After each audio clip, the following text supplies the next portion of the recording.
E agora, para a última apresentação, pode sentar aqui, para falar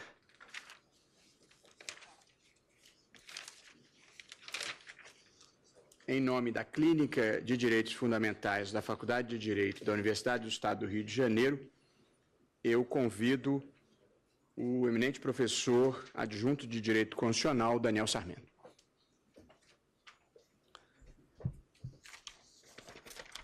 Excelentíssimo senhor ministro Luiz Roberto Barroso, excelentíssimo senhor Odin Ferreira, representante do Ministério Público Federal, senhoras e senhores, eu falo em nome da Clínica de Direitos Fundamentais da UERJ, que é uma instituição que foi criada para atuar com litígio estratégico de direitos humanos, e é exatamente isso que a gente tem na ADI 4439. Afinal de contas, existem praticamente 30 milhões de crianças, em geral, crianças carentes, matriculadas no ensino fundamental de escolas públicas e submetidas hoje a práticas de ensino religioso que são discriminatórias, que são excludentes, que perpetuam o status quo de intolerância e de assimetria.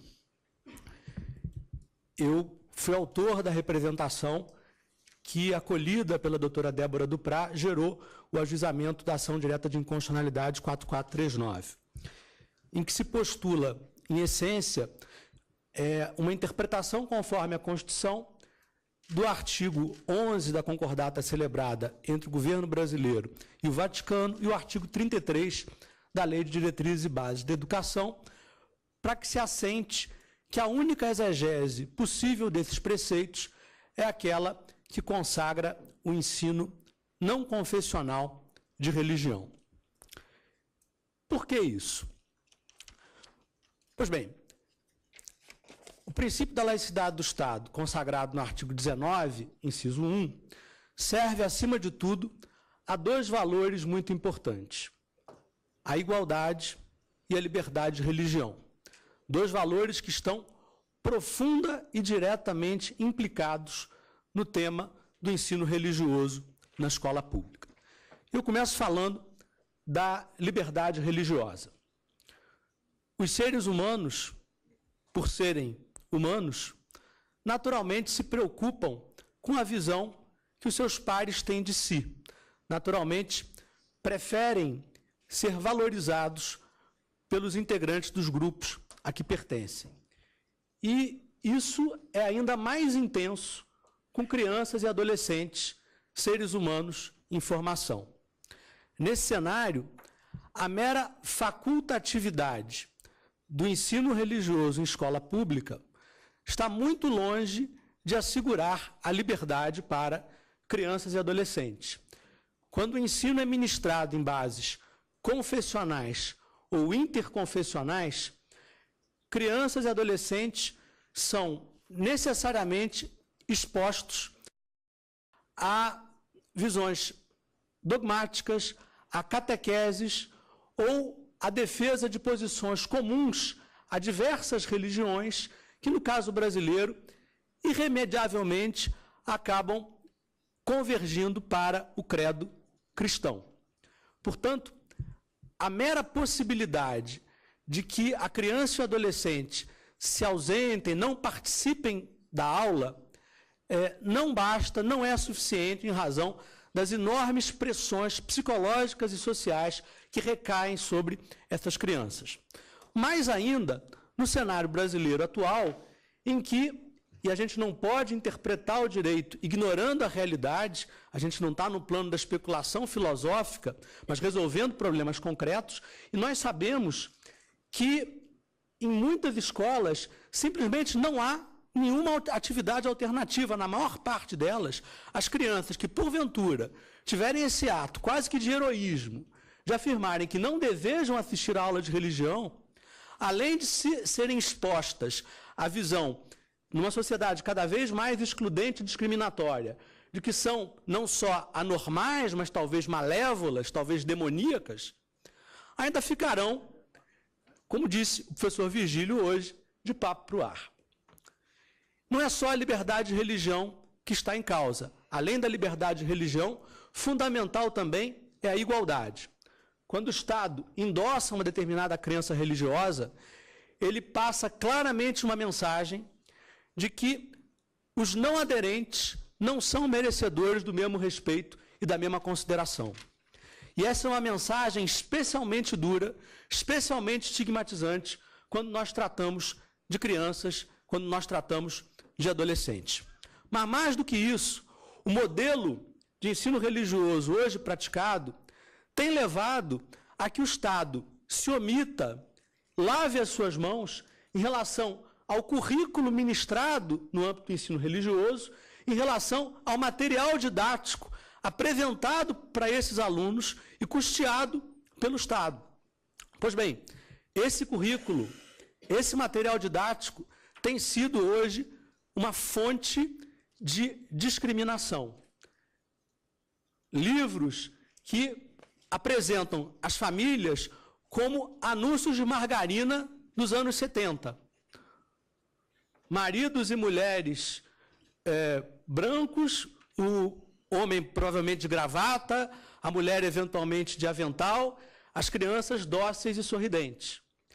Crianças que não pertençam àquele tipo de família, que tenham alguma identidade religiosa, porventura minoritária, estigmatizada, que tenham uma orientação sexual divergente do mainstream, e orientação sexual, sim, porque não se trata de uma escolha, e ela se manifesta desde o início da vida, essas são estigmatizadas e carregarão consigo as marcas, as cicatrizes desse processo educacional profundamente excludente. A escola pública, que deveria ser por excelência o espaço de afirmação da igualdade, como que, por um passe de mágica, se converte num mecanismo de afirmação de um status quo opressivo que produz mais discriminação e gera mais intolerância.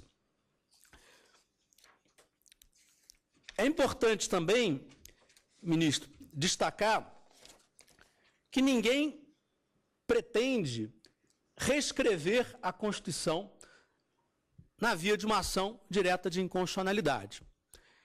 Devo eu confessar que, no meu credo constitucionalista, se me permite a brincadeira, acredito que preceitos constitucionais devem ser seguidos, ainda quando eventualmente se prefira que eles não existissem. Mas nesse caso, o artigo 210, parágrafo 1º, muito embora gere alguma perplexidade, talvez possa ser sujeito a uma interpretação que nos possibilite fazer de um limão azedo uma limonada. E tento me explicar.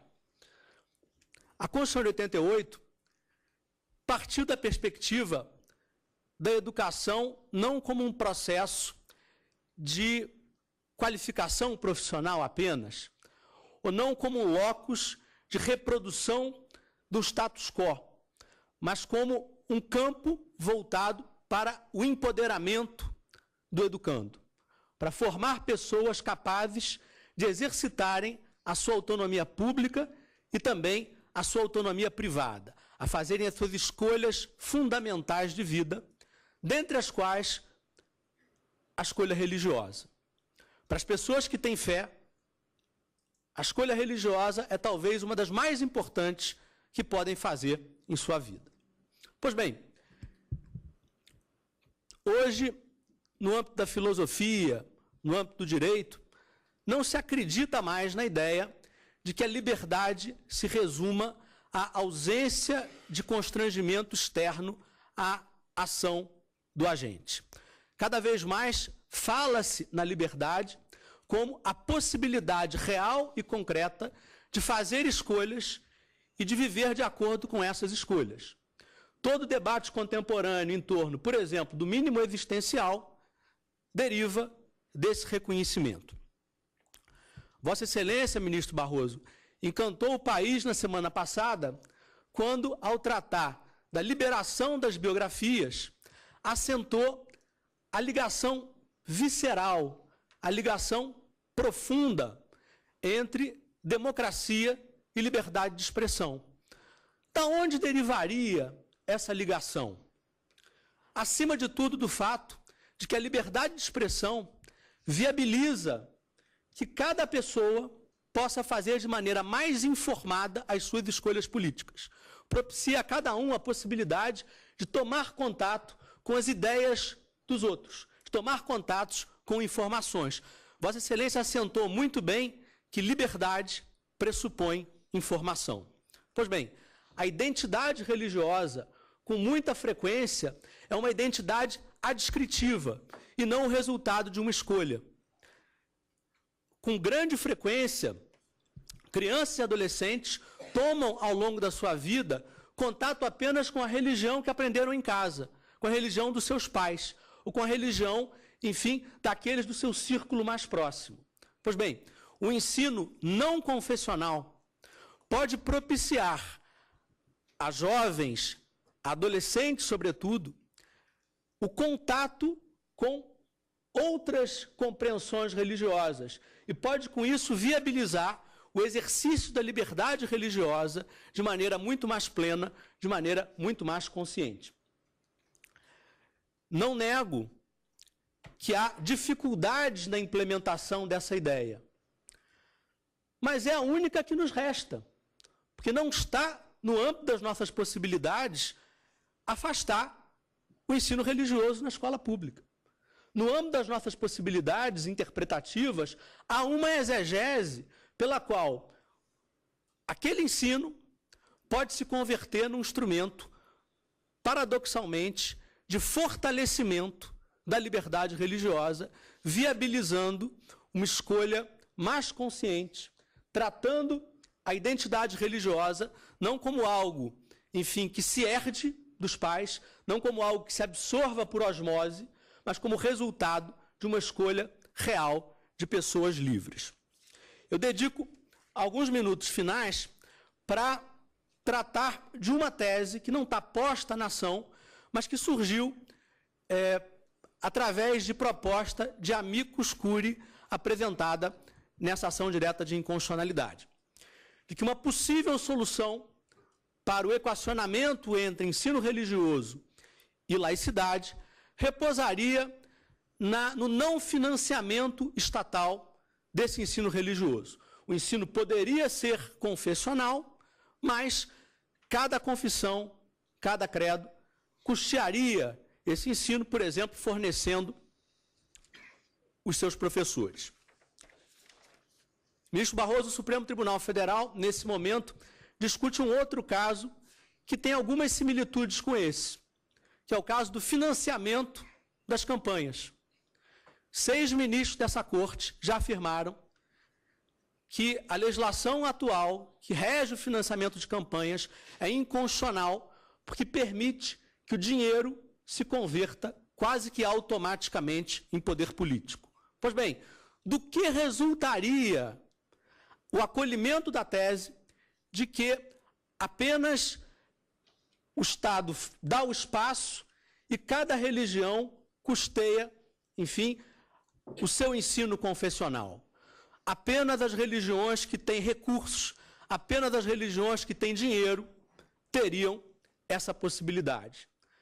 Umbanda, candomblé, outras vertentes religiosas, pensamento dos ateus, dos agnósticos, esse ficaria de fora.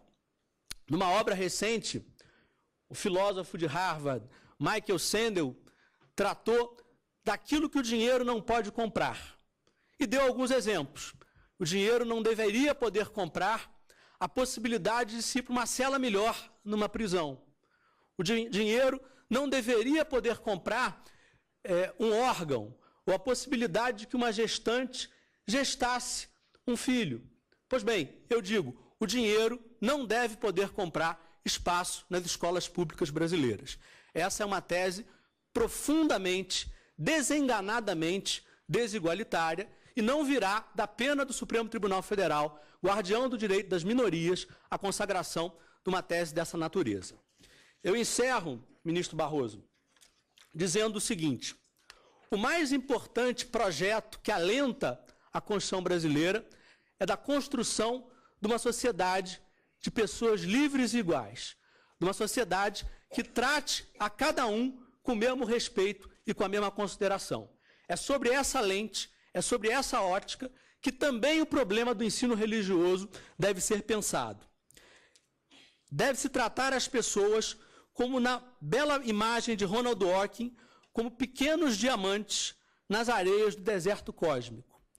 A única possibilidade de leitura da Constituição que se compatibiliza com o tratamento de todos, com o mesmo respeito e consideração no que concerne ao ensino religioso em escola pública, afastada a tese de não ministrar esse ensino, é o ensino interconfessional. Por isso, a Clínica de Direitos Fundamentais da UERJ tem a convicção de que o Supremo Tribunal Federal, mais uma vez, atuará como guardião dos direitos das minorias e dos princípios republicanos, acolhendo integralmente a ação direta de inconstitucionalidade 4439. Obrigado. Eu agradeço ao professor Daniel Sarmento, cujo brilho e eloquência eu conheço já há quase um quarto de século, quando ele foi meu aluno, e que expôs com grande competência o ponto de vista que sustenta. E aqui, meus caros amigos e caros participantes, senhoras e senhores, nós chegamos ao fim dessa longa e extremamente produtiva audiência pública. Quem esteve aqui desde o começo poderá ter testemunhado isso. Não foi uma manhã e uma tarde de entretenimento, mas foi uma manhã e uma tarde de grande enriquecimento intelectual para todos. E eu, pessoalmente, me sinto saindo daqui hoje muito mais capaz de equacionar as questões que estão tratadas nesse processo do que quando começamos essa audiência. Como disse ao começo, nós temos 3 valores constitucionais em questão aqui: a liberdade religiosa, o Estado laico e a previsão constitucional expressa de que deva haver ensino religioso nas escolas públicas. E aqui é preciso deixar isso bem claro, e foi assinalado pelo Dr. Carlos Roberto Schlesinger, nós estamos falando de escolas públicas. Portanto, não há nenhuma interferência com a possibilidade de as escolas privadas, sejam católicas, evangélicas, judaicas ou de qualquer natureza, ministrarem livremente ensino religioso confessional para quem se interessa. A discussão aqui, nesse nosso debate e nesta ação, é a de saber se na escola pública o ensino pode ser confessional, ou seja, ligado a uma religião específica, ou se deve ser necessariamente um ensino histórico e doutrinário, como postula o Ministério Público. E aqui, antes de encerrar, um comentário que me parece relevante. Houve, por muito tempo, talvez, a crença de que a modernidade iria empurrar a religião para a margem da história. E a verdade é que isso não aconteceu. O mundo, a sociedade pós-moderna, ainda conserva a religião como uma expressão cultural importante, e mais de 90% das pessoas em pesquisas reconhecem serem professantes de algum credo, ou pelo menos de acreditarem em uma divindade. Vai dizer, a maior parte das pessoas acredita numa dimensão transcendente na vida. Portanto, a nossa discussão aqui não é acerca da importância da religião no mundo contemporâneo, porque esta é inequívoca. Há um texto importante de um pensador alemão, Jürgen Habermas, em que ele discute exatamente isso. A via uma crença de que a sociedade mais avançada, a sociedade pós-moderna, seria puramente secular. E isso não aconteceu, não é esse o estado da arte do pensamento contemporâneo. Eu não estou dizendo que acho bom ou que acho mal, estou apenas dizendo que esta é uma circunstância do mundo contemporâneo. Eu mesmo, quando tomei posse no Supremo Tribunal Federal, no dia da posse, publiquei um texto em que eu dizia: creio no bem, na justiça e na tolerância como valores filosóficos essenciais. Creio na educação, na igualdade, no trabalho e na livre iniciativa como valores políticos fundamentais, e no constitucionalismo democrático como forma institucional ideal. Esta é a minha fé racional. Se a nossa questão aqui em debate envolvesse um desses temas, eu não teria nenhuma dificuldade, provavelmente nós não teríamos sequer tido uma audiência pública. Nós aqui estamos lidando com o papel da religião e, portanto, com o papel de uma fé transcendente dentro do espaço público em uma sociedade aberta, democrática e multicultural. Daí as dificuldades de se determinarem exatamente os parâmetros dentro dos quais o Poder Judiciário pode e deve atuar na interpretação das normas constitucionais que cuidam dessa matéria. Eu, ao início da sessão e na parte da manhã, mas gostaria de, caminhando para o fim, repetir isso: a vida civilizada, ela aspira ao bem, ao justo e ao correto. E, portanto, acho que talvez essa seja a trilogia que nos congrega a todos aqui. Muitas pessoas buscam estes caminhos em princípios religiosos. Outras pessoas buscam na filosofia moral. Algumas pessoas combinam verdade revelada e ética nas suas crenças pessoais. E muitas pessoas professam um humanismo agnóstico ou um humanismo ateu. Esse é o mundo que nós vivemos, o fascinante mundo que nós vivemos, sem ideologias políticas abrangentes que possam ser impostas e sem religiões dominadoras que também possam se impor. De modo que eu penso que o segredo do mundo moderno e do constitucionalismo democrático é encontrar os mecanismos que permitam que cada pessoa viva a sua crença e que, ao vivê-la, tenha a capacidade de respeitar a crença do outro. Portanto, nós estamos aqui discutindo como fazermos a melhor convivência possível de pessoas que, felizmente, pensam o mundo de maneira diferente. Há uma frase feliz do Vinícius de Moraes em que ele dizia: a maior solidão é a do sujeito que se basta a si próprio. Portanto, nós estamos aqui lidando com a diversidade, com as pessoas diferentes e procurando um caminho do meio, que é feito de respeito ao próximo e é feito de tolerância, que é o que nós aprendemos no Antigo Testamento, no Novo Testamento, no budismo, na filosofia de Aristóteles, na filosofia de Kant e de todas as pessoas que desejaram um mundo maior e melhor. A religião, para dar um toque bem-humorado antes de encerrar, como tudo na vida, pode ser usada para o bem e pode ser usada para o mal. Há, na minha convicção, religiosos admiráveis ao longo da história e religiosos que poderiam arder no inferno para os que acreditam em um. Eu gosto de lembrar que no início dos anos, nos anos 300 da Era Comum, ou da Era Cristã, como cada um preferir, Constantino converteu-se ao cristianismo e deixou de adorar o Deus Sol.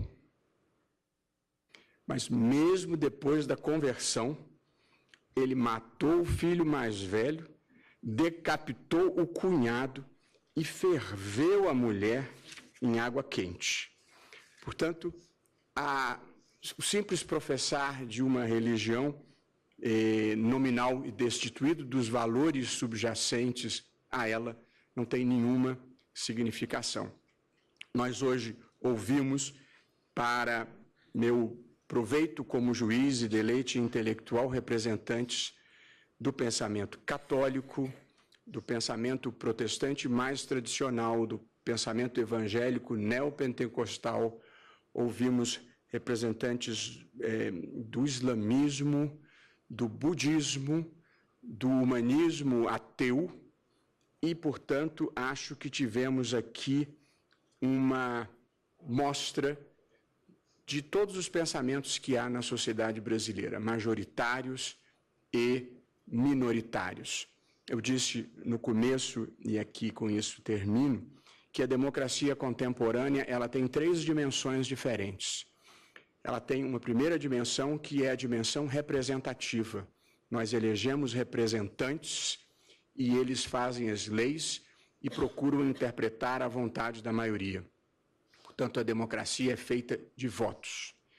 Em segundo lugar, a democracia tem uma dimensão substantiva, uma dimensão que é voltada para a proteção dos direitos fundamentais e para o desejo de que todas as pessoas sejam livres e iguais. Portanto, a democracia tem uma dimensão de direitos.